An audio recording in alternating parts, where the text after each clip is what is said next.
Kung hindi ka kikilos, di walang biyaya. Yan ang laging tandaan. Huwag kang puro reklamo, ganyan lang yan sa una.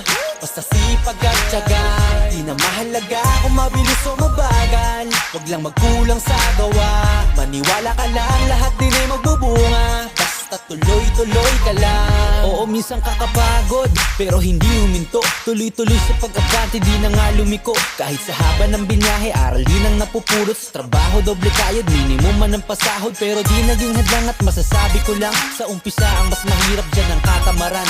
Para mo na rin sinabing hanggang dyan ka na lang. Ang mapapayo ko sa'yo ay enjoyin mo na lang. Kung hindi ka kikilos, di walang biyaya. Yan ang laging tandaan. Huwag kang puro reklamo, ganyan lang yan sa una. Basta sipag at tiyaga, di na mahalaga kung mabilis o mabagal. Huwag lang magkulang sa gawa. Maniwala ka lang, lahat din ay magbubunga.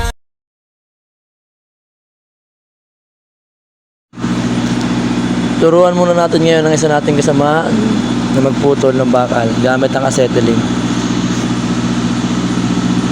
Ang bilis niyang matuto. Walang kahirap-hirap turuan. Hindi matigas ang ulo. Marunong makinig. Idol, ang galing mo talaga.